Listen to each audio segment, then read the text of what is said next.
Okay, well, good afternoon. Thank you, and welcome to our second spring seminar, Mild TBI. Is it all in your head? Slightly ambiguous title, but no doubt you'll form your own views in relation to that. I'm joined by Professor Gus Baker and Dr. Chris Plowman, both distinguished neuropsychologists. And I'd just like to point out they prove that they're not cognitively impaired in any way, because they're both wearing exactly the same ties that you'll see in the photo.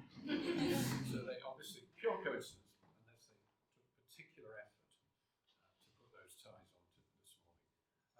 The format is, what we're going to do then is we're going to listen to a presentation by Gus, who's going to talk through the issues around mild TBI, which is a very controversial subject now in litigation. Severe TBI isn't really, because unfortunately when people have severe injuries, it's pretty clear what's happened and pretty clear what's going to happen. But there's a lot of controversy around whether people really suffered permanent brain damage from what appeared to be quite mild injuries at the outset. And it's on that controversial area that we're going to concentrate this afternoon.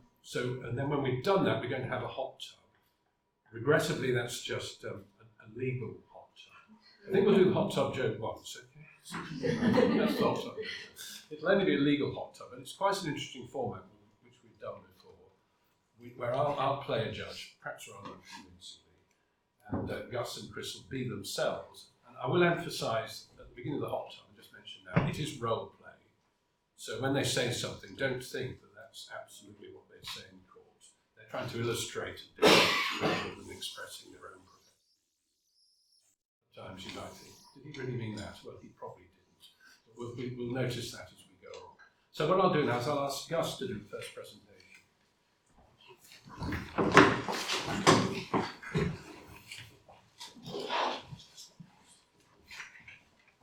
So can I just start by asking if anybody in this room instructed me previously?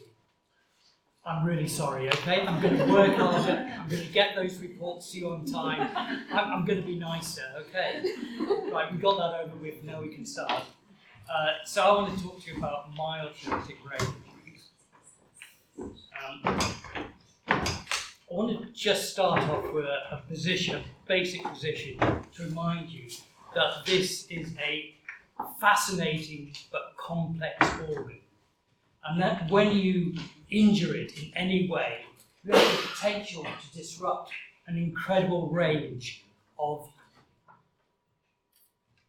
tasks that we just accept as normal. Yeah. So when we talk about mild traumatic brain injury, we're talking about interfering with those tasks. The question is, if we do interfere with those tasks, is the result going to be permanent or not? And Dr. Plowman and I have been working in this field for about 30 years, so we've seen all manner of mild traumatic brain injuries, and every one of them has its own complexity and its own challenges. So what is a traumatic brain injury? It's defined as a result of a forceful motion of the head or impact causing a brief change in mental status. Are there rugby fans among any of you? Yeah? Well, you've seen sometimes that people play rugby, they get tackled, they get knocked out, and previously they got up about 30 seconds later and carried on playing, and you wouldn't have noticed any reduction in their performance. And we would say that, they probably had a mild traumatic brain injury, unless otherwise. So we know that when we look at what constitutes a mild traumatic brain injury, we're looking at a brief change in mental status, and that means how well your brain is working. With some disorientation and a loss of consciousness that is less than 30 minutes. Now, please take note, but these slides will be available by request. A traumatic brain injury can be classified as mild if loss of consciousness or confusion and disorientation is shorter than 30 minutes. Mild traumatic brain injury gets called many things. It's sometimes referred to as concussion, minor head trauma, minor traumatic brain injury, minor brain injury, or minor head injury. And we need to be very, very clear about the difference between a head injury and a traumatic brain injury, even if it's mild. It's the most prevalent head injuries that people experience, and it's often missed in initial inquiries. There's a bit of a challenge here. About 15% of people who've had a mild traumatic brain injury have symptoms that might last for a year or more. And we're going to discuss that in a little bit more detail because that remains highly controversial. Post-injury symptoms are often referred to as post-concussion syndrome. We tend to veer away from the concept of post-concussion because the symptoms that make up concussion are symptoms that you can find in a number of different conditions, including a mild traumatic brain injury. So it's not a term that we tend to use. So, could I have a volunteer, sir? So, please have a seat. So let's assume, right, that Mr. Feeny's brain is intact. We know it's incredibly large, okay? So what we're looking at is what happens when you hit his head. So has anybody got a hammer? We'll pretend. So if I hit his head here, right, what's going to happen is the brain is going to move and it's going to hit the back of the skull and then come back again. If he's in a car and he gets swiped from the side, his head is going to accelerate in one direction and his body's going to remain in another direction, and you might get some shearing. The neurons in the brain may be damaged as a consequence of that. And that shearing might occur all over the brain. We call that diffuse brain damage. Okay? So what we have to think about is when it's mild, we're not expecting to have seen a significant force to the brain, because otherwise, if it was a significant force, you'd expect to see on imaging brain damage. Not necessarily the same for shearing, which is a very much more difficult injury to actually ascertain unless you use high resonance imaging. Right. Sorry, I touched your head, sir. Do apologise. That's right. I want your head. Thank you very much, sir. So what happens in a mild traumatic brain injury is you can get this shearing effect or you can get this blunt to the head, but in a mild, it's less forceful. And your concept of mild is this recognition that you're going to make a full and complete recovery.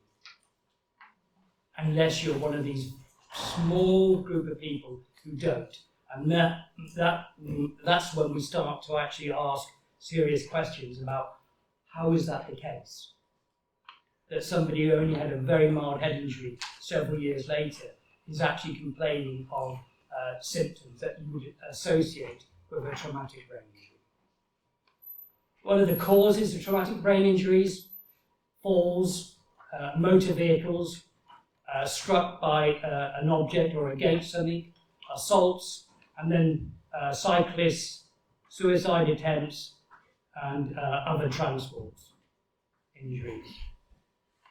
So the mild traumatic brain injury is the most common of all brain injuries suffered. Individuals usually experience a brief loss of consciousness or no loss of consciousness. And one of the questions that people ask is, can you actually have a mild traumatic brain injury without losing consciousness? And the answer is, you can, but it will be very much in the confines of a mild as opposed to a moderate or severe. And another interesting statistic, certainly from the WHO, that 90% of individuals will recover within 6 to 8 weeks, or often within hours or days. So for you as litigation experts, what you're interested in is not somebody who's recovered quite quickly from a mild head injury, because that's going to be straightforward.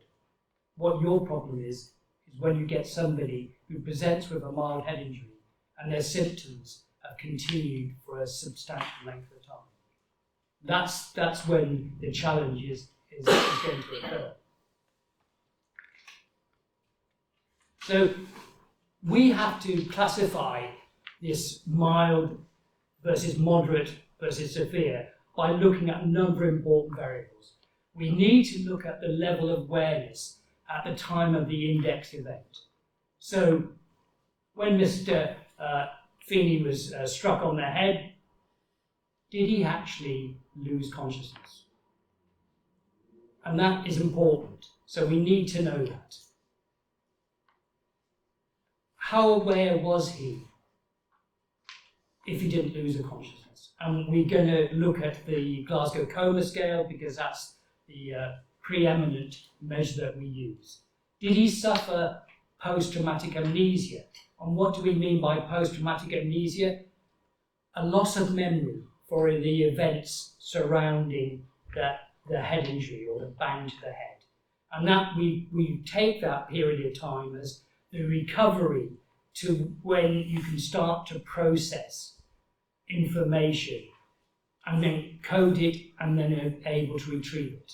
And people will tell you about gaps in their memory. So they'll say, I don't remember the actual head injury, and I'm not sure I can remember what I was doing before or what I was doing afterwards, what I was doing maybe a couple of days later. And that gives us an indication of if that information is reliable about the length of post-traumatic amnesia. And some people will say that the length of post-traumatic amnesia is a good indication for the prognosis. And then we have to look at the evidence from neuroradiological investigations. CT scan will tell you if there's a skull fracture. Other evidence will tell you if there's some damage internally within brain. If you have to want to look at diffuse axonal injury, the shearing of neurons, you've got to look at something much more sophisticated like diffuse tensor imaging. And then there's the neuropsych test results. What do the results look like that we've obtained on behalf of the claimant or the defendant? Do they make sense? Are they consistent with a mild head injury or something even more severe, a moderate or traumatic? And that's what we do. But it's not so straightforward, and I want to talk to you about why it isn't straightforward. So if we want to determine a mild traumatic brain injury, any period of observed or self-reported factors are including transient confusion, a Glasgow Coma score of 13 out of 15, dysfunctional memory, loss of consciousness, post-traumatic amnesia of less than 24 hours, and an MTBI can be absent. A CT head scan may not show anything. So if you see the letters NAD, it means nothing abnormally detected. So diagnosing an MTBI is probably is much more challenging than actually diagnosing a moderate to severe. And one of the things that we look at is the Glasgow Coma score. And this tells us a little bit about the level of awareness. You get a score that goes from 1 to 15. And the scores are a severe traumatic brain injury would have a score between 3 and 8, a moderate 9 to 12, and a mild 13 to 15. So a mild that most people would be able to respond to, eye-opening, that would tell you where they were in time, place, and person, and they could move to localized pain, etc., etc. So we're looking at, for a mild traumatic brain injury, a score between 13 and 15. But there are problems. So sometimes mild traumatic brain injuries happen to people who are under the influence of alcohol and drugs.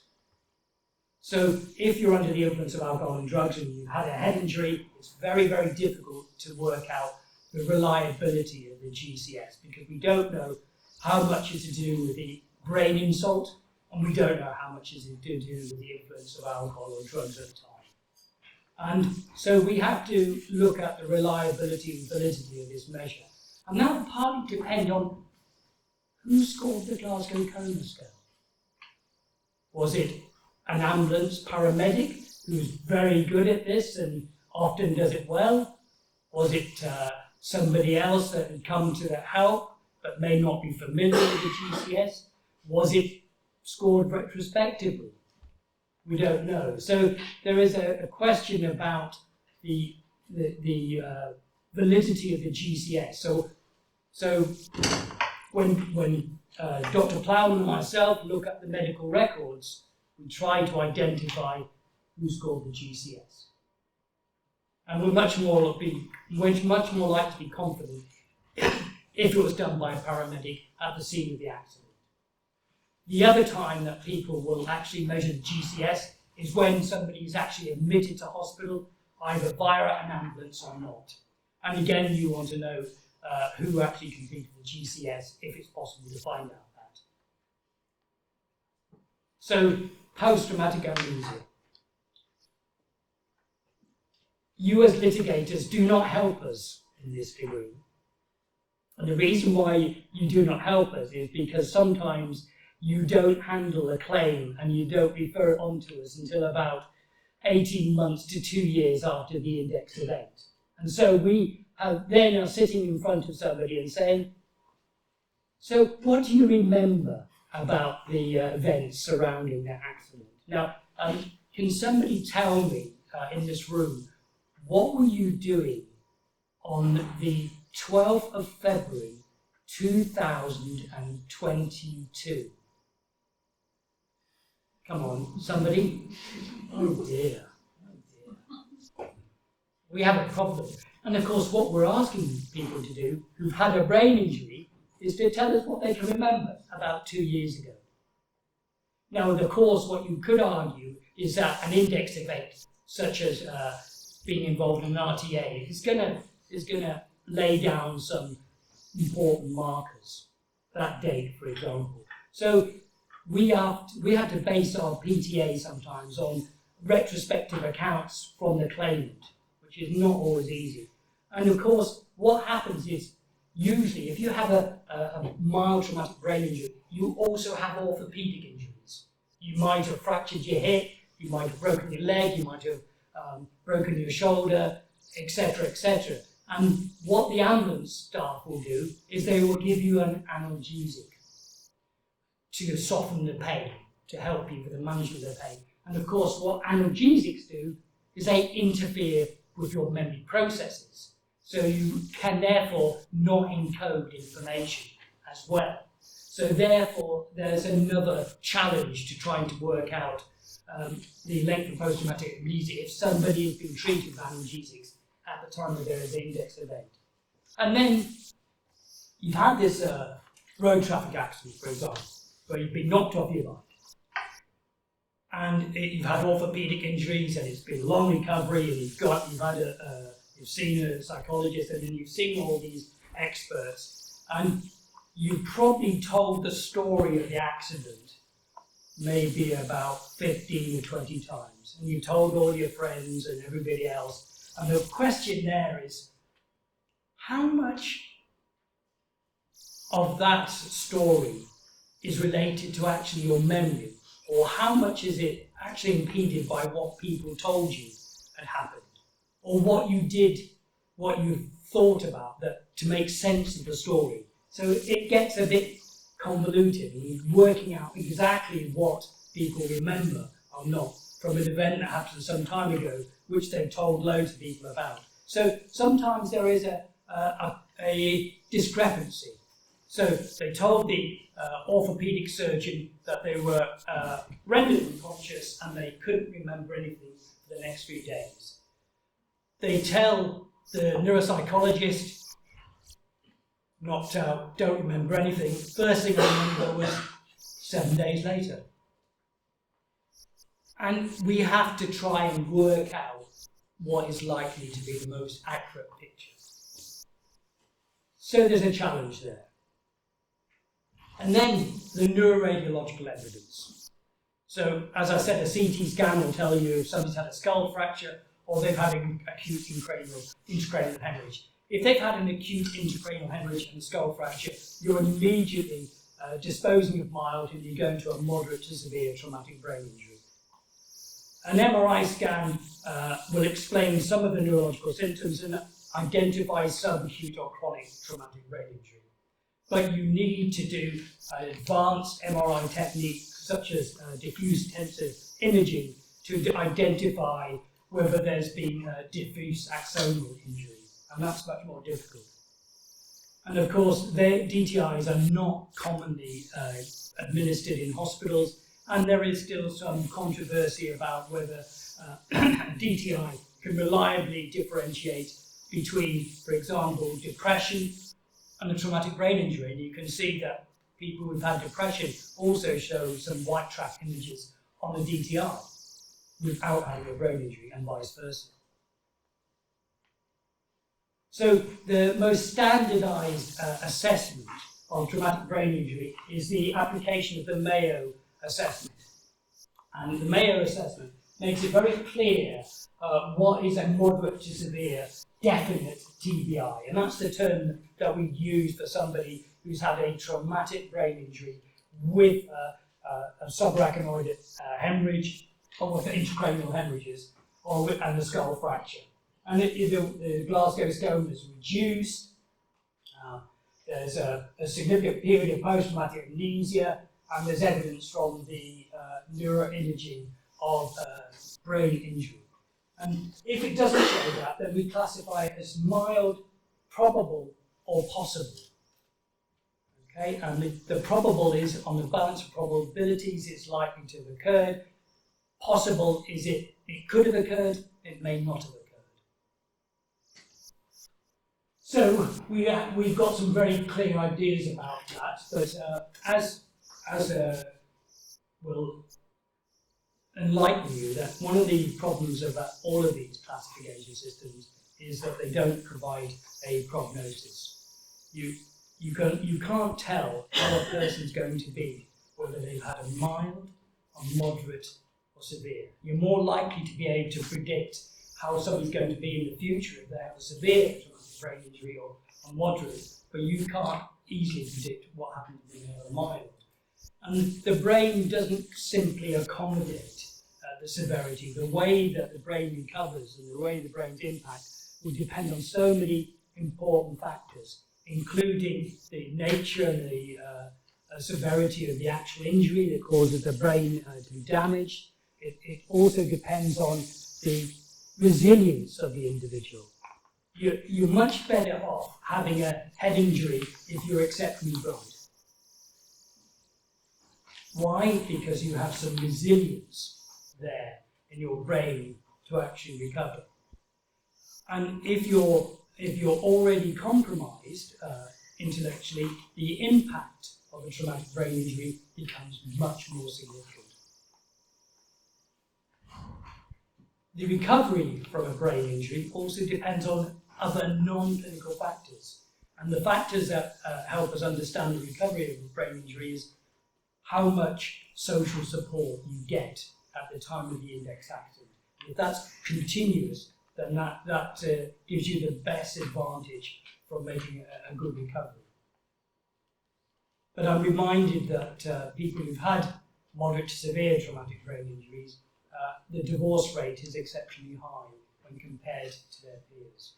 So this brain injuries, the impact is certainly from moderate to severe, lifelong.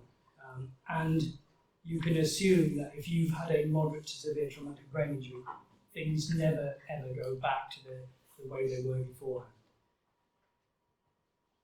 The World Health Organization has talked about what they think would be the definition for a mild traumatic brain injury, and it's very, very similar to the Mayo Clinic.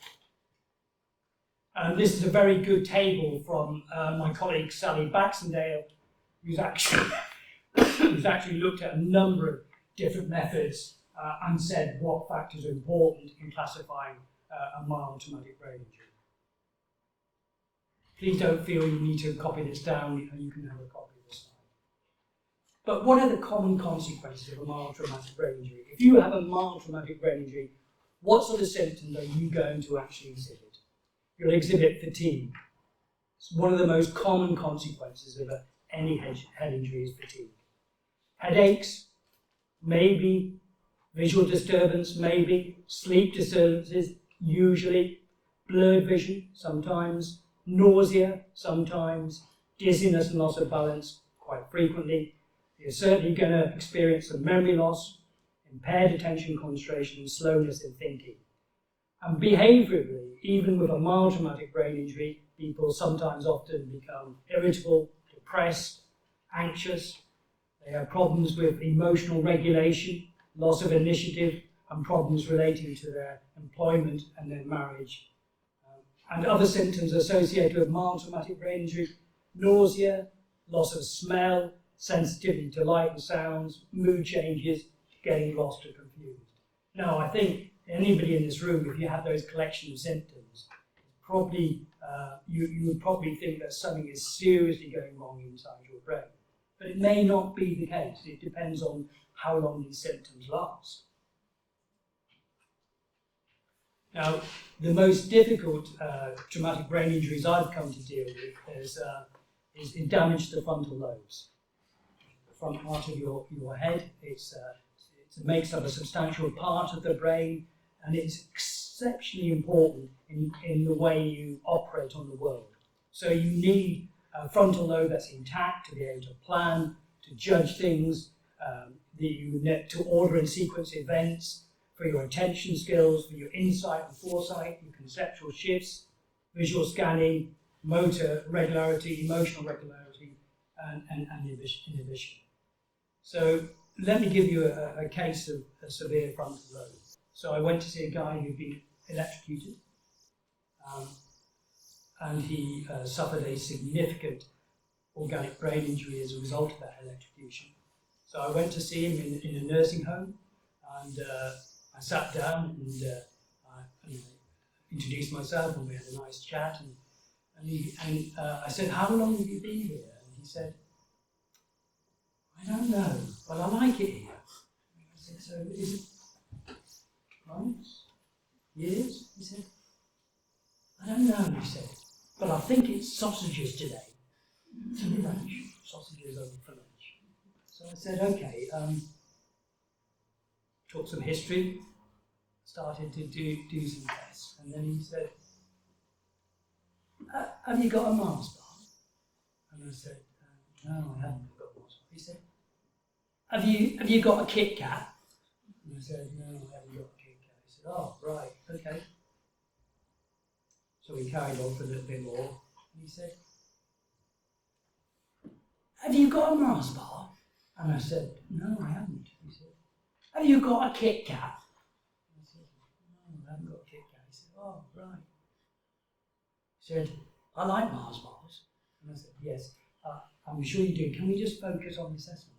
He said, "Do you know how many Kit Kats I eat in a day?" And, at that point, testing was not necessary.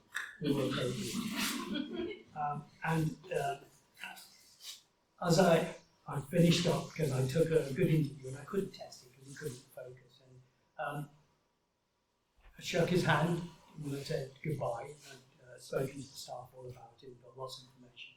And he said, "Nice to meet you." He said, "Before you go, have you got a Mars bar?" I said, "No." "A Kit Kat?" I said, "No." He said, "All right, have a good day." And that was his general operation, and he'd been in the nursing home for 5 years, and he hadn't appreciated where he was. And so, if you can have a head injury, try to protect your frontal lobes. Just say, "No, not your frontal lobes. You need your frontal lobes." So there are physical changes that occur as a result of an MTBI: motor, hearing, vision, tremors, speech, fatigue, weakness, and in more severe head injuries, seizures, and impairment in taste and smell.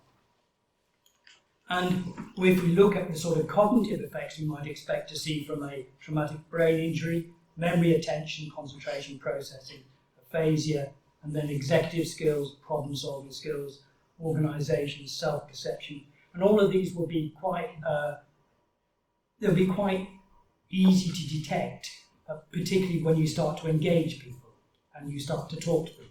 And some people will say, well, you know, that person doesn't like a head injury, but if you sit down with somebody, you can actually then start to see how well do they speak, what language do they use, what's their continuity like, can they focus on the subject, do they go tangential to another area, and how good is their memory, do they remember your name after a few minutes? And we know that people with traumatic brain injuries suffer memory difficulties. And these are frequently missing appointments, avoidance, responsibility, talks about the same things, quite repetitive in asking the same questions, which sometimes gets annoying, does something, says he'll do something but doesn't get to it, and invents plausible sounding answers to you. You won't know it, that he doesn't remember. And memory is really difficult because we get confused about memory. People often say, you know, his memory is really good, but his short-term memory is awful. And you're thinking, well, okay, so his long-term memory is good, but his short-term memory is awful. And that isn't correct. What he can remember is the stories that he's rehearsed time and time again. So what we think is long-term memory is actually his ability to retrieve information that is so well rehearsed, it hasn't disintegrated as a result of the brain injury. So people who have short-term memory also usually have long-term memory problems as well. But you don't detect them because people say, well, you know, we were just talking the other day about what happened 20 years ago when he went to that football match where Liverpool smashed Everton. Oh, sorry, my prejudice going out. But of course, why wouldn't he not forget that? Because he's told you about 100 times the story of that particular match. So attention deficits are really important. We identify them as part of our assessment, and then we look at executive functioning and how that influences behaviour. And you can see that through the way that people present. But sometimes people with executive problems it's suggested that they're apathetic or lazy, or they just don't seem to have the energy to go. And we are much more thorough in trying to think about, is this a part of their pre-morbid personality? Is this an executive problem? Is this a problem with the team? We need to work that out. And there are the personality and behavioural changes are the most difficult ones for family members to deal with. And they include depression, social skills, problems with mood swings, problems with emotional control, inappropriate behaviour, and inability to inhibit remarks. And I'll give you an example of that. Like you're sitting there thinking, when is this professor going to shut up so we can get on with the tubbing? Because that's going to be really interesting. Now, if you've got a frontal lobe, you'll stand up and you'll say, when are you going to get over this so we can get on with frontal tubbing? So they can actually then they vocalise what they think. Are we all right, time? Yeah. Perfect example. Disinhibition, frontal lobe damage. Okay, and so unawareness is an important aspect of frontal lobe function. So people often say that their relative post head injury is a little bit insensitive. They're a bit rude. They might be overconfident. They might seem unconcerned. They might show a lack of empathy where previously they didn't. And they might cover up problems, and they might blame others for the problems that they make themselves.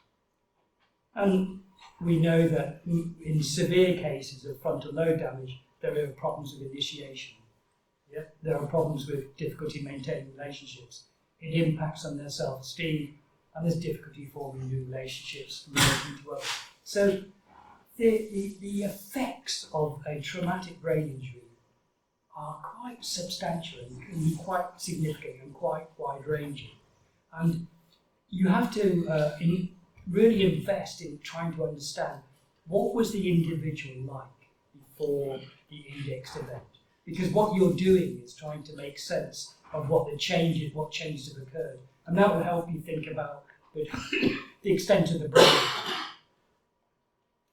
And so the prognosis. Well, most of the research into the prognosis of MTBI suggests that the majority of people will make a full and complete recovery within 12 months, or a lot earlier. There is no established evidence of objective, measurable, long-term adverse cognitive effects in a single MTBI. Now, that does not suggest that the symptoms are unreal, but when you see somebody who's complaining of symptoms, who's had a single MTBI 4 years previously, it's much more likely that the factors that are sustaining those symptoms are going to be non-organic. They're going to be psychologically mediated rather than anything to do with a brain injury. So all the evidence to date says, yes, if you have a mild traumatic brain injury, it's a one-off event, you would expect to make a full and complete recovery in 12 months. And if it isn't, there are other things going on. We can't ignore the effects of litigation. It does have an impact on individuals. And there is evidence that the symptom exaggeration does occur in these cases, and some people develop what we call a functional neurological disorder. Now, this is a term that some of you will be familiar and some won't. If I say to you it's a functional neurological disorder, it means that I think that they're having neurological symptoms, but they're not caused by a brain disorder. They are caused by psychological factors. And in my 30 years at the Wharton Centre for Neurology and Neurosurgery, I ran a functional clinic. These were people who presented with symptoms that were looked very much like they had been as a result of organic brain injury, but they were in fact psychological. And the extreme of that is that I saw a gentleman who came in with his hand like that, only 35 years old. So you would have presumed what? They'd had a stroke. Yeah? And he had to stop work. His relationship with his partner broke up. He had to find somewhere else to live. And he was assumed by his GP that he had 1 or 2 small strokes. We did the investigations. There was no evidence of any brain injury, no evidence of any strokes at all. What there was evidence of was a quite significant childhood trauma.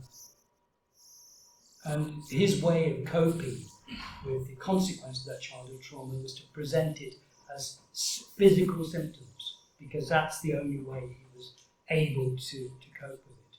But his partner believed that he'd had 2 strokes, because that's what he told her, and that's what the GP thought. So humans are quite complex. Now, if you want to come and see me, or Dr. Plowman, just remember, we are reliably expensive. And if we do an assessment, this is the sort of things that we'll look at. And our assessments can take, depending on who's doing the assessment, anything between 4 and 12 hours. Some of our colleagues are very, very keen on doing 12 hours. Dr. Plowman and I probably are on the other end of the scale, but not too small. So what does an exaggeration look like? Okay, so this is a patient I saw some while ago. His auditory memory was 64. Okay. Chris, could you just give me an example of administering a memory test to me? So, one of the classic ones would be to read out a brief paragraph and ask him to repeat it to the best of their ability verbatim. then to delay for between 20 and 30 minutes and ask them again to repeat it verbatim to the best of their recall ability. So, a short story. Now, to get 64, you will remember nothing about that story immediately after it's been said to you. Visual memory, you will remember nothing that you saw, apart from 1 or 2 midgets of information. Your overall immediate memory, you will not be able to remember anything 20 minutes later, apart from a smidgen of information. And delayed memory, you're not going to remember anything. Now, that would be a profile of somebody with a severe amnestic condition, which means their memory is extremely poor. They would not be able to survive with that sort of memory independently. They would need care because they wouldn't remember who they were, what they'd done, who was speaking to them, what they were saying. And this was a person who drove to my appointment, who drove for about 2 hours, who then said his memory was so bad that he had to employ loads of different devices to help him remember.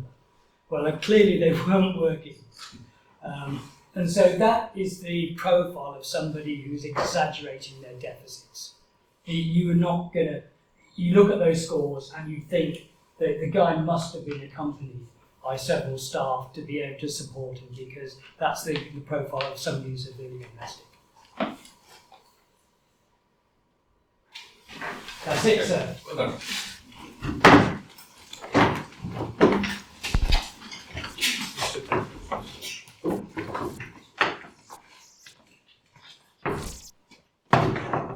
Right, so the format here, hot tubbing never really took off. We're not going to do the joke again, but has anyone here actually done a hot tubbing before? No, interesting. The idea was introduced about 20 years ago that experts would give evidence simultaneously and be questioned by the judge. I think the reason it didn't take off, it was a bit too much like hard work for most judges, but they let the barristers carry on doing all the work. But it's an interesting as a training exercise, because we're able then to assess the witness evidence side by side. And I repeat, it is role play, so if they say something that strikes you as complete nonsense, they're doing their very best in the role play context. It's not that they would come out with nonsense evidence otherwise. Now, we did circulate the case for the hot tub, and I assume you've all read it very, very carefully. We won't have time to go through it line by line. But what you can see of anyone who does this sort of work is this is a very typical case of a mild TBI litigation. There's no doubt that the claimant, Mr. Phillips, has suffered of TBI because he did on the day. The issue here is, of course, all about prognosis, which relates back to diagnosis, because if he's had a permanent effect on his brain, then he's not going to do very well in the long term. If, on the other hand, it's explained as expert 2, played by Dr. Plowman, believes that actually there's nothing much wrong with his brain that can't be sorted out with a bit of end of litigation, a bit of telling the truth and things like that, then he's not going to recover very much money. So this is the battleground in this case. And we've taken this example, which I say is fairly representative of the type of case one sees, to illustrate the various points that Gus has just talked about. And you will see, I think, from what we circulated, that we've formulated a number of questions, the sort of question a judge would be asking if he or she had read the papers, to form the basis of the judge's understanding. As we go along, if anyone wants to ask us a question or think I've asked the wrong question, by all means put up your hand and we'll take questions on the floor. You can be a jury as well. I've not driven this thing before, but we got it right. Okay, I'm going to be semi-formal now, Professor. Thank you. Your Honour. So let's just talk about post-traumatic amnesia.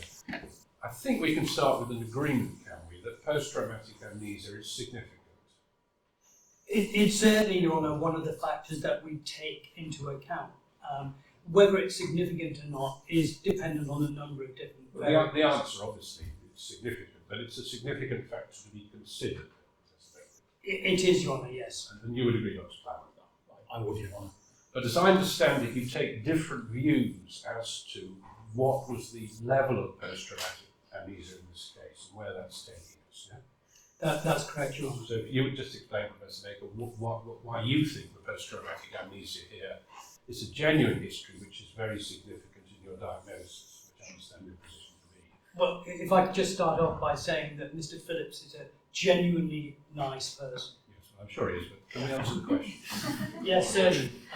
I think what we have to remember is that we were interviewing him after a significant period of time before he came to our to certain my offices, and so I'm taking some query about the reliability of this PTA being less than 24 hours, because he certainly can't remember falling off the bed, and it was put forward that it was less than 24 hours, but there was a question mark about actually when did his ability to remember come back, and that's really important. So I think limiting it to 24 hours does mean that you're saying that, well, if it was less than 24 hours, it must be mild. But there was nobody there assessing that PTA. So at the most, it's a guess. And I'm saying that it could either be less than 24 hours or it could be either more. And certainly from his symptoms presentation, I would say, Ron, that it's much more likely to be more. Right, so you think when he says he's got a memory of certain events, he hasn't actually got that memory? Is that what Well, it was hazy, so he wasn't, it was a hazy memory. So his memory abilities had not returned. Right, okay. I think I understand that. So, Dr. Plowman, why do you discount, I think you do, the suggested history of post-traumatic amnesia here?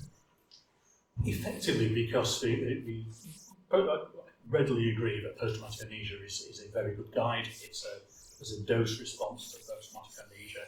The more extensive the period of time for loss of memory, the more likely you are to not return to work, the more likely you are to have cognitive difficulties. Yeah. So it is a very useful construct.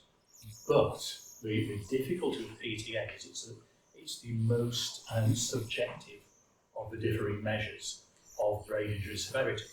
And you look first and foremost at Glasgow Coma Scale, the GCS, out of 15. You would look at any abnormality on scanning, and you would look at any other measures, loss of consciousness, the length of time that somebody's unconscious. And through doing that, that's a much more scientific, if you like, it's a much more credible way of anticipating. Because the other difficulty with, and we particularly find it with retrospective analysis of PTA, people are very, very poor, and there's extensive research that people are very poor at assessing how long they have lost a memory for, which makes sense on a face value. And a couple of studies I was pondering on. There's a very useful study a couple of years ago, when the actual period of PTA was measured at the time, which isn't the case with Mr. Phillips. But we have contemporaneous data, and somebody asked to retrospectively assess how long they had PTA for. 60% said it was far longer than it actually was. 40% nearly said it was much shorter. Only 5% of people accurately estimated their PTA months after. And of course, the longer you go after an index accident in retrospectively assessing your PTA, the weaker the correlation as well. And so in that study, it was assessed then more or less contemporaneously with the event and then subsequently assessed several months later. Absolutely. And you found a very wide divergence between what was probably the accurate position because it was assessed at the time and what was assessed several months later. So Your Honour, I think what Dr. Plowman was just let saying. me finish the question. Sorry, Your Honour. So effectively, thank you, John. I don't like to be bullied.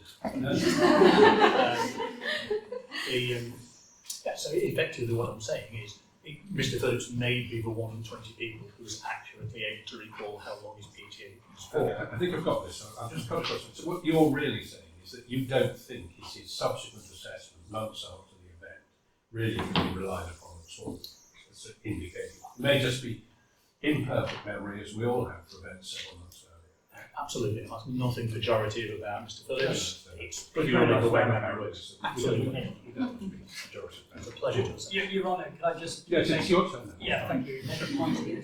So what Dr. Plowman is saying, basically, he doesn't know how long the PTA was. Well, you more have said that. Absolutely. Yeah. But I was saying that it could be more, it could be less than 24 hours, and that's quite important. And of course, what I did was to actually draw upon information from Mrs. Phillips. Yes. And she said quite clearly that his memory was not the same afterwards. But that's a different matter, isn't it? Well, Whether it's something no, that- it isn't actually. You're Okay, right. sorry. Sorry. With all respect, it is important that we actually draw upon lots of sources of information. And in this case, his wife distinctly remembered that in that 24-hour period following the index event, he was very confused, he was irritable, and he could not be clear about what had happened to him. So I'm suggesting that the PTA could be longer than 24 hours. Well, just while I've got you talking, Professor Baker, what about the last point with Dr. Plowman dealt with it? The presentation at the time of the Glasgow Grammar School, what do you say about that? You seem to be saying it's uncertain that post-traumatic amnesia for various reasons.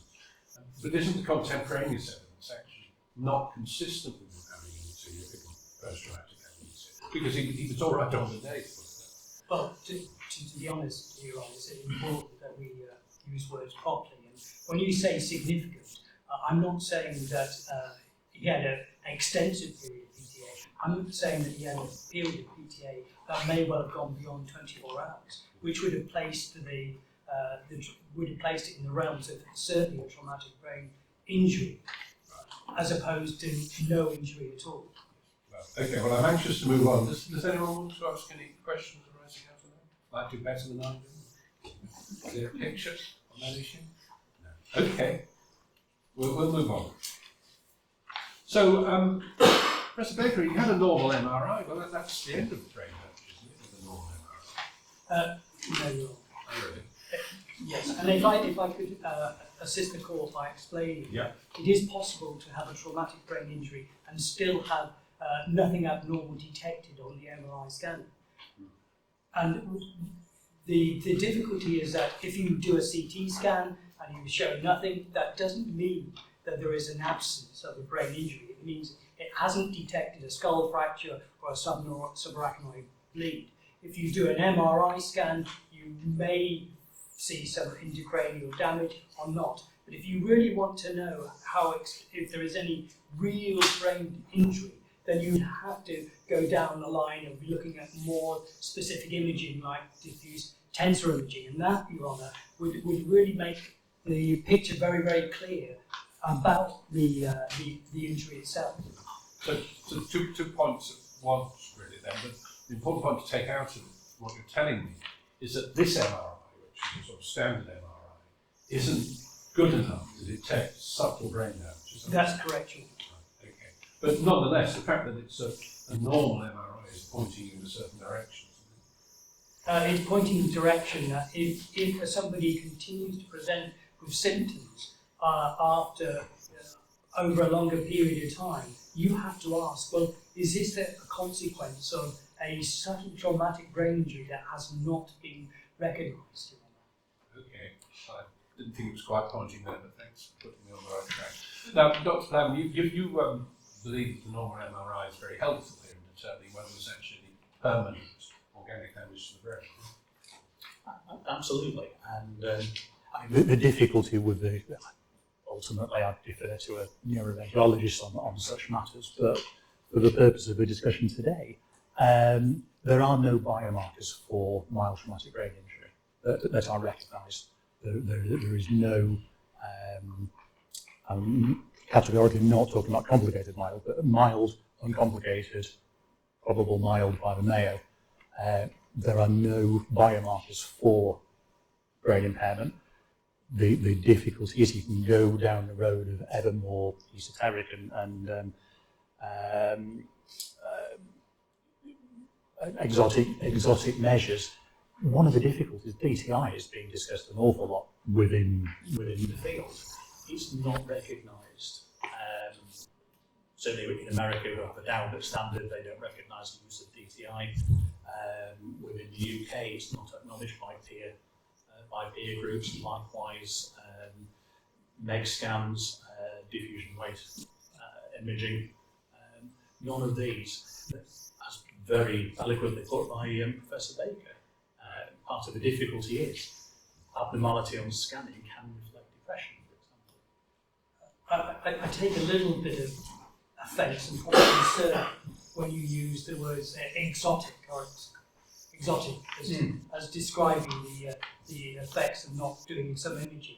We're talking about a gentleman who comes as a very straightforward, pleasant man who's having continued symptoms, and you're saying, well, it's exotic to go down the point of trying to identify whether there's any real brain injury. That's going to be an important factor for this man's prognosis, for this man's future, if you can identify whether brain injury has occurred or not. And I do not think that's exotic. I think that should be part of clinical practice. We're not here to debate exotic. I'd really like some help on this question of the MRI scan. I didn't quite understand your last answer, Dr. Plowman. Exotic though it was. The normal MRI, are you saying that an MRI doesn't help us either way? Even if it had been abnormal, it could have been, for example, attributable to depression or something of that nature? There are different levels of MRI.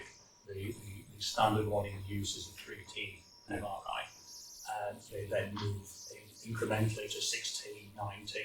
We've now got access to 14.5T MRI, which thousands of times more powerful, but it's an incremental rise.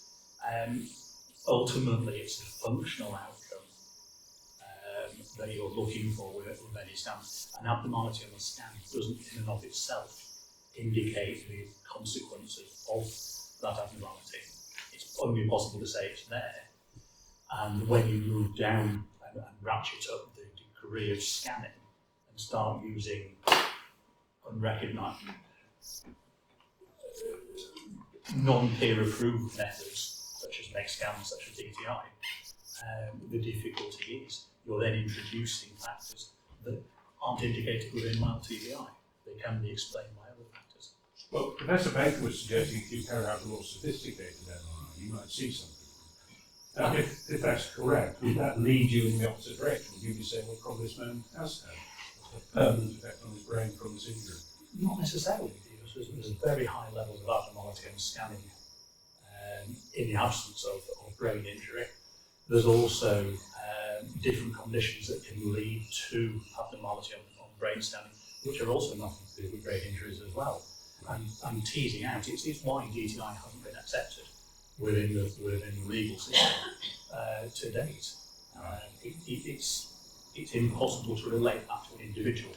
It's a group basis and a group scan that you can't then relate to one individual person. So Dr. Plowman, are you suggesting that we should abandon imaging because it might not be helpful or not? No, absolutely.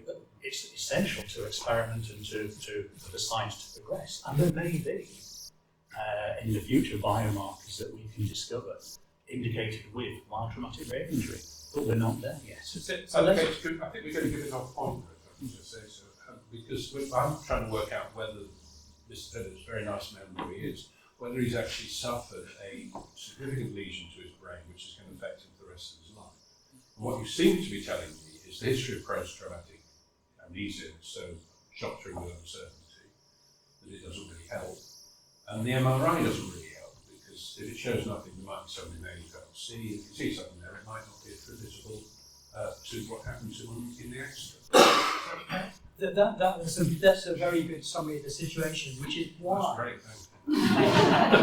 Your Honour, this is why it's really important to take a formulation, a clinical formulation, so you take into account what was the person like beforehand? Yeah. How well was he functioning? What happened to him as a result of the index event? What symptoms has he portrayed post-index event?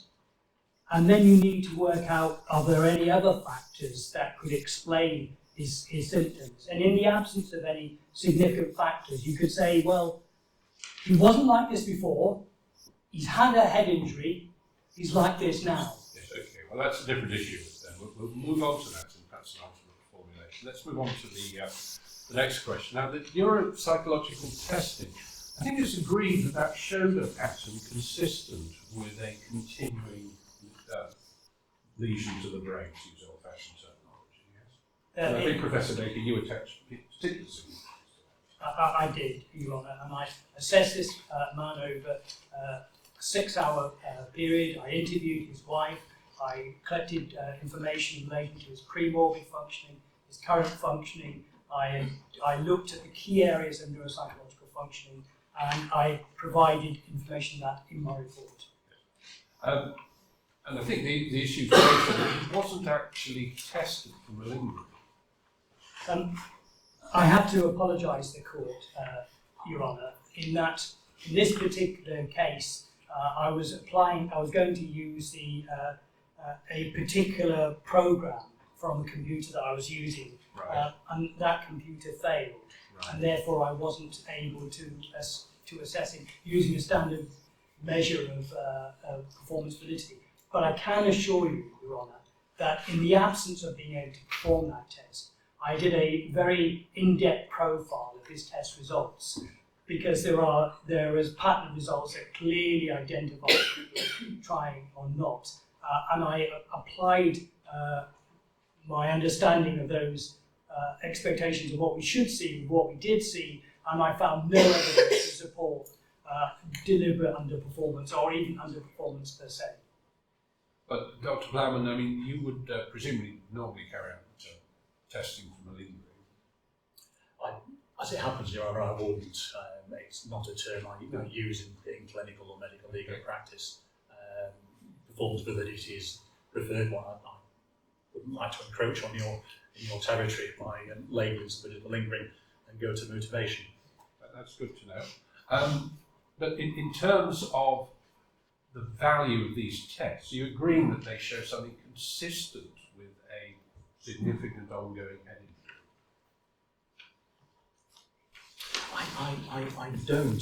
There's a certain irony in having Professor Baker here, who was instrumental in our professional body insisting that It's for... very surprising he didn't do them in this case. Well, absolutely. He Your wrote Honour, the guidelines. Your Honour, I did write the guidelines, but I have explained that it was a failure of some software, and I've apologised to the court. But I've also taken into account other factors that were clearly not identified. Sorry. So his hand was up there at the back. I was just going to say, given that no specific testing for malingering is performed, do you accept that the testing is incomplete? No. I think that I'm happy to draw upon the results I got from the testing, because I did an internal examination of the pattern of results, which, if there had been underperformance, would have clearly stood out, and they didn't.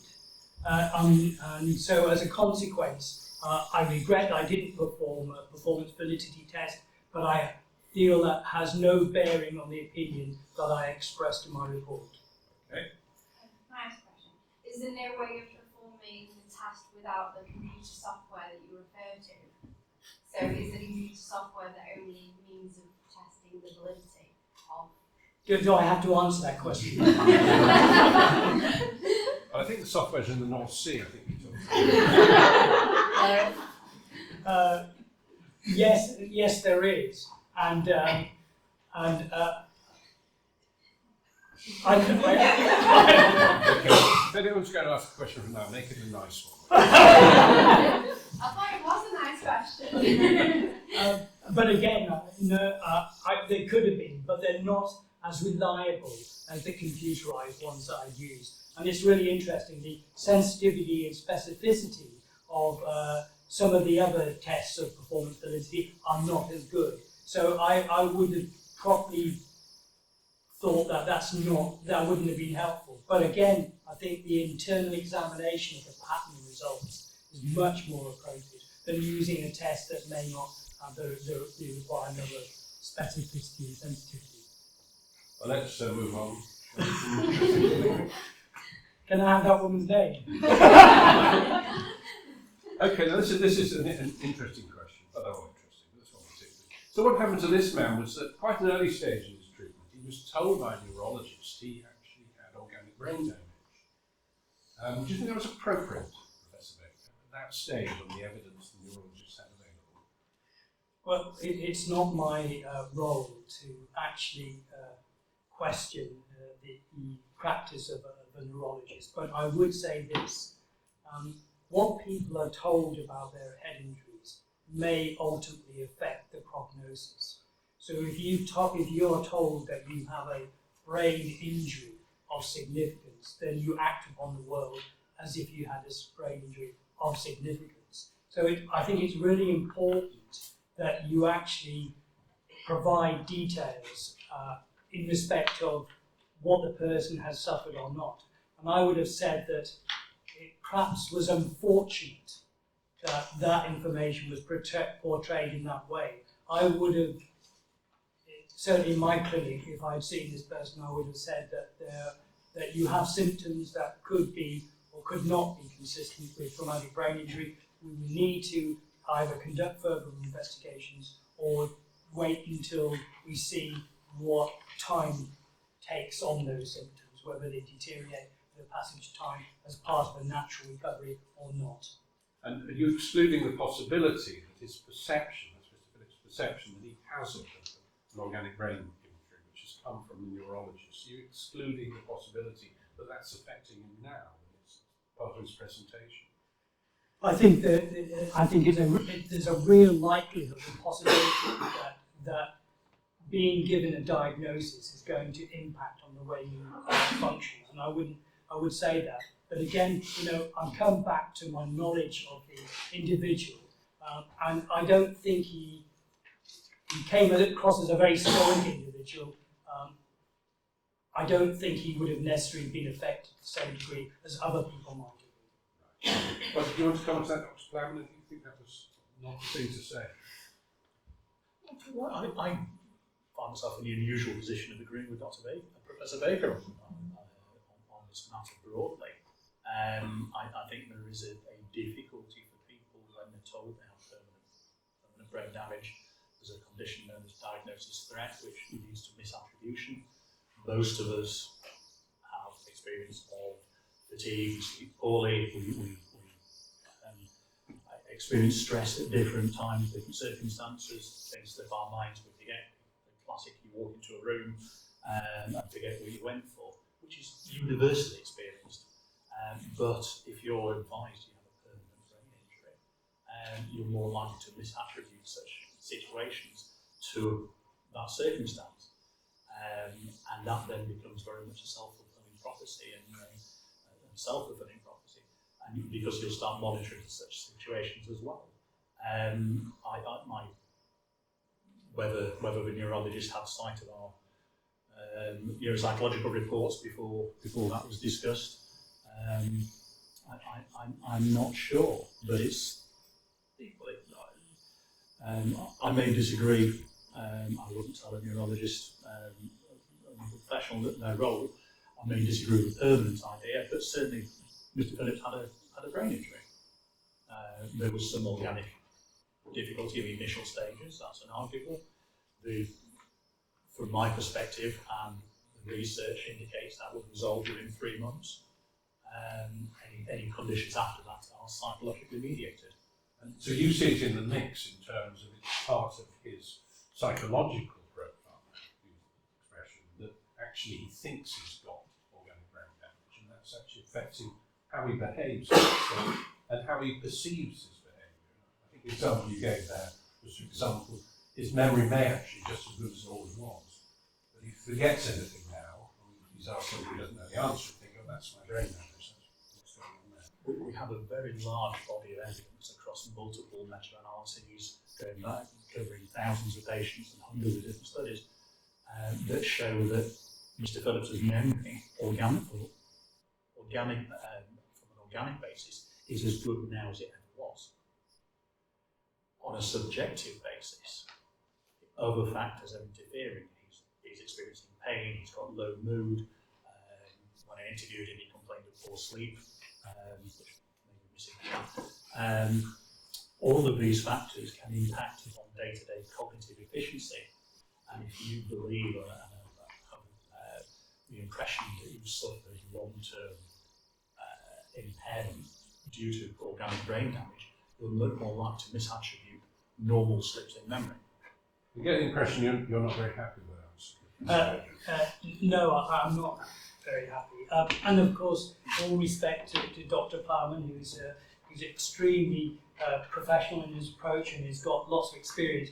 I would just like to put a slightly different perspective on this, which is that as part of my assessment, I interviewed his wife at great length about his functioning on a day-to-day basis. And she clearly identified that his ability to process information, his ability to recall information, his ability to encode information was substantially different from what it had been prior to the index event. Now, I'm not dismissing the potential role of sleep or depression, but it's really important to take information from a number of different sources in order to actually formulate your understanding about what's going on. And her position was very clearly, and again, she came over as a very pleasant woman, and she's chair of the PTA and works for a hospice. She's really lovely.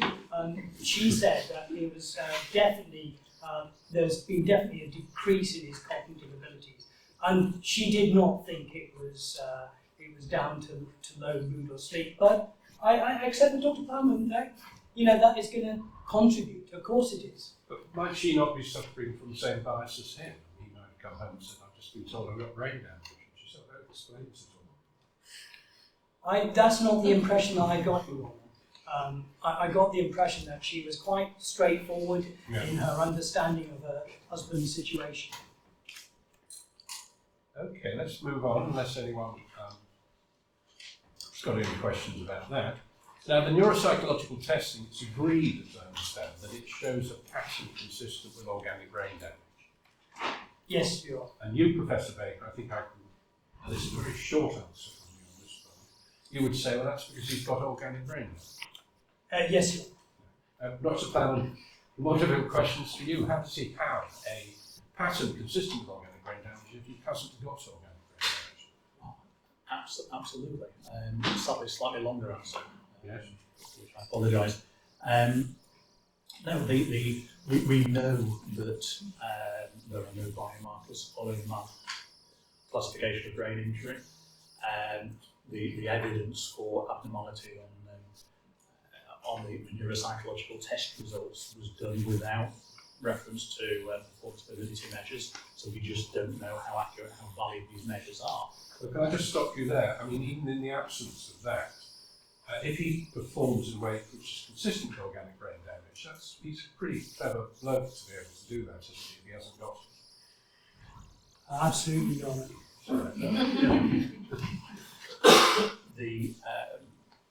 The evidence for organic brain damage is also mirrors other difficulties. Somebody presenting with, for example, chronic pain, somebody with mood disorder, somebody with fatigue difficulties may mimic such a presentation. And that's really the point I was asking about. If you say, essentially, to summarise your position, this is a sort of cocktail of psychological stress. It's my way of describing it. Get into that time and thinking about cocktail. Yeah, absolutely. Yes. So he's got this cocktail of psychological stresses. Are you saying that the combination of them could actually give him a profile on your neuropsychological testing which would be consistent with organic brain damage?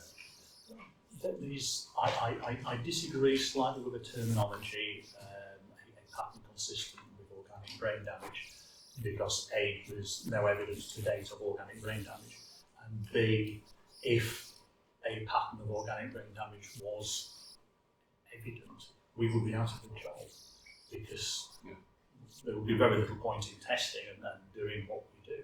if everybody was entirely predictable in how we're going to present following a brain injury, and patently not, hopefully, not talking myself out of a job, us out of jobs, that isn't the case. I entirely agree with Professor Baker in terms of making sure it's a holistic assessment, taking the wife's views and other matters into account. But there is no profile of organic brain injury on the data. What there is abnormalities which fit certain hypotheses. And in this particular case, the hypothesis is far stronger for secondary factors such as mood, such as pain, such as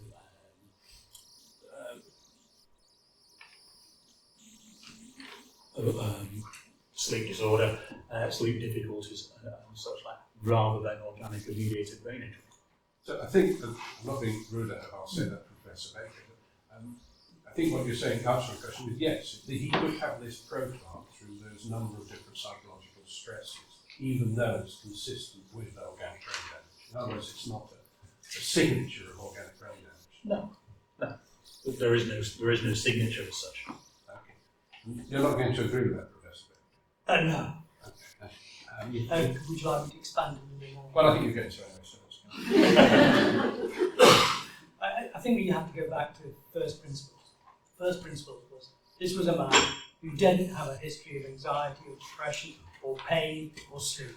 He was working as an accountant, an auditor, sorry. He was involved in an accident where he suffered a head injury. That head injury, there's no question about it.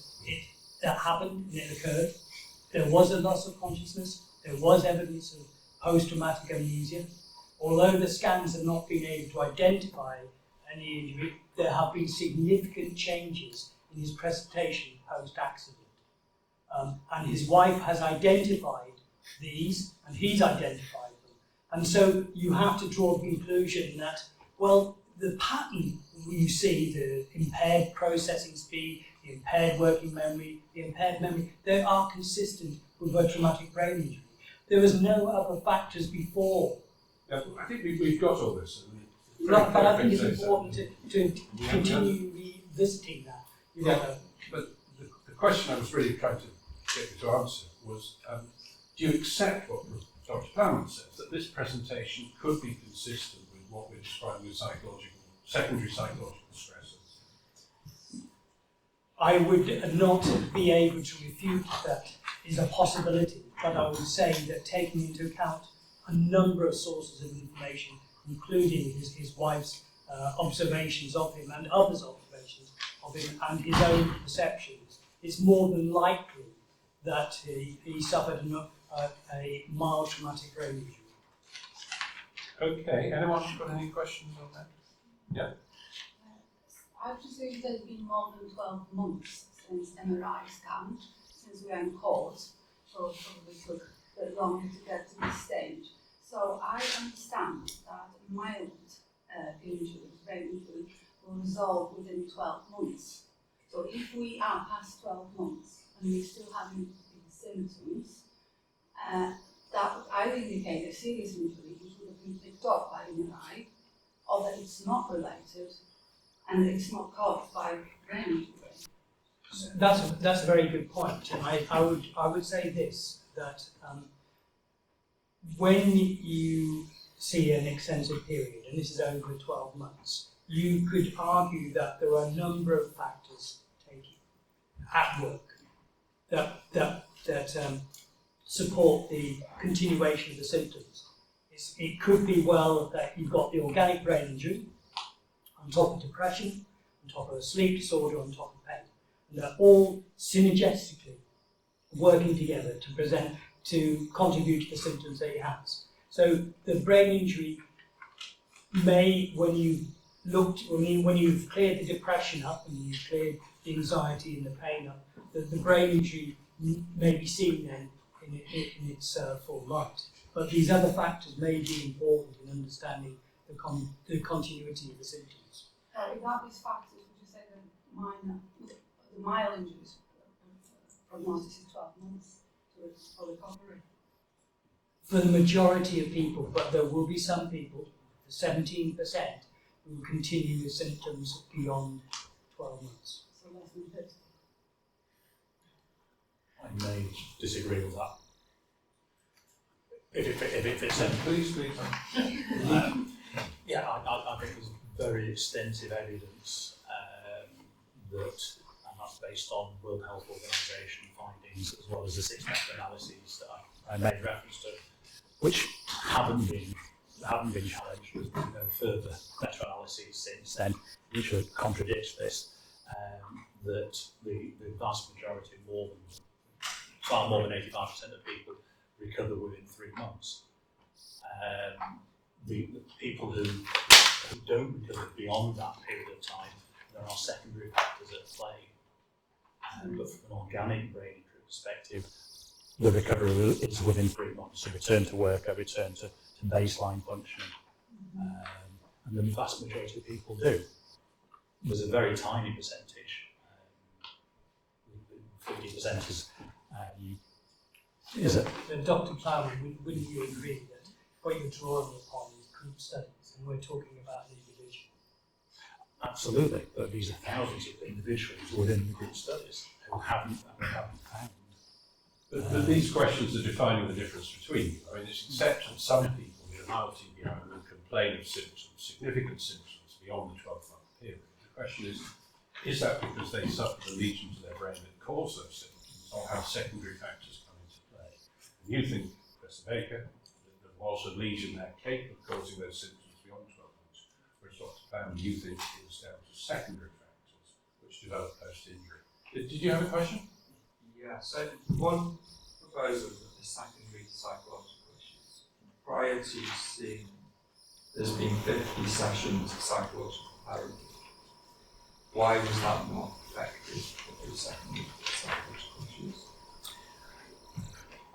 Because, as I understood the description, the focus of the 50 sessions, which would fly contrary to practice guidelines by the World Health Organization, many other organisations, the focus was upon, correct, the focus was upon dealing with the problems caused by the claimant's brain damage. So that's reinforcing his perception of brain damage. Absolutely. It's not focusing on the secondary factors, which are the maintaining factors. So in effect, the 50 sessions have been directed in the wrong area, in my opinion. Well, we can probably debate that, I'm sure. We're not going to. Because we need to finish. Because we're on the tight time. The court usher has to go home for us. We can't possibly go beyond 5 o'clock. So I'm going to question 6 now, and I just want both of you to deal with it briefly. And this is a question that often arises. Supposing this debate between you is actually not capable of being concluded in terms of a definitive answer, but doesn't it follow that whatever the precise cause, it's now entrenched, that this behaviour is established for the rest of this man's life? That's all that. Well, I guess, Professor Baker, you say it's entrenched because he's got some organic brain injury. It is entrenched, but you can look at ways of ameliorating the impact of a brain injury. And so there is the potential for improving his situation and his ability to function even in the presence of a brain injury. And so, with the right neuropsychologist and the right MDT team, you could make some progress so that the impact of the brain injury is actually reduced and allows him to function more adequately in his environment. Whereas you, Dr. Van, believe with a sort of, if it's a number of secondary stresses, if you pick them all off, as it were, you should get to a reasonable prognosis. Absolutely. I would agree with the role of a neuropsychologist, but a neuropsychologist to reassure him that he hasn't sustained long-term or organically mediated damage, the low moods, the ongoing chronic pain, the irritability, sleep difficulties, all of those factors should be the focus of the treatment. That was done, and outcome studies from those are very positive. So hasn't it gone on too long for him to be amenable to that treatment? Isn't it too entrenched But it Well, I would was be, asking Dr. Plowman. I do apologise, I'm sorry. not necessarily. It would be a change. It would be a shift in orientation. It would, with an experienced and skilled clinician, it should be possible to move how his thoughts and beliefs around this incident into a more positive way, as well as improving his day-to-day functioning through looking at his mood and his sleep and pain. Okay, well that's clear. Let's have a vote now. So there are two alternatives on that. You can go with Professor Baker, the man who told you about what a nice man the claimant was and his lovely wife with a clear history, or you can go with Dr. Plowman's approach. So there's two alternatives. One is that the court's going to find that this man has got a significant organic brain injury that's going to affect him for the rest of his life. Very valuable claims. He was an auditor.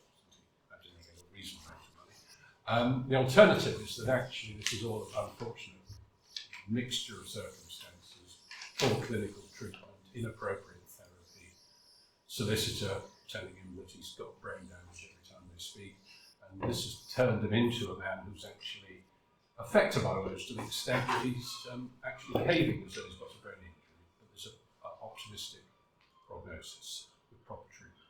So I'll call Professor Baker option one, if he doesn't mind. Been called worse. So who's going to vote for option one?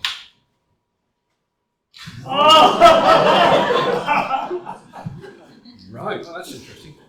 So are the rest of you option two are going to abstain? Option two, hands up? Well, I think you lost that. I will resign from my chair tomorrow and start my practice the day after. That's great. Now, so just one other thing. I couldn't resist this question. Does Mrs. Phillips have a claim for psychiatric injury?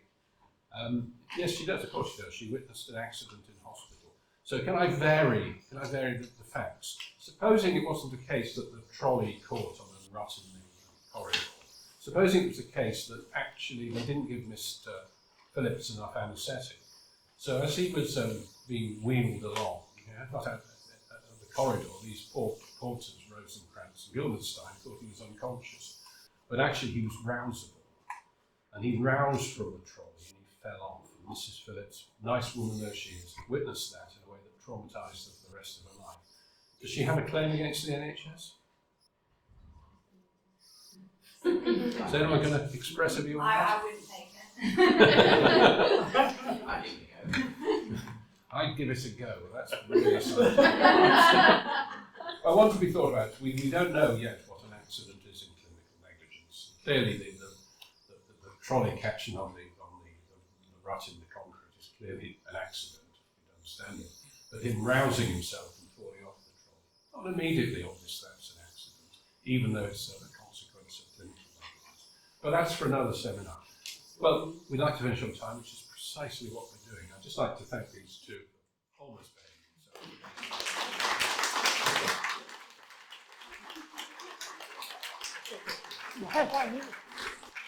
And the next one's on cardiology in about a month's time. Can I just say I wanted to be the defendant's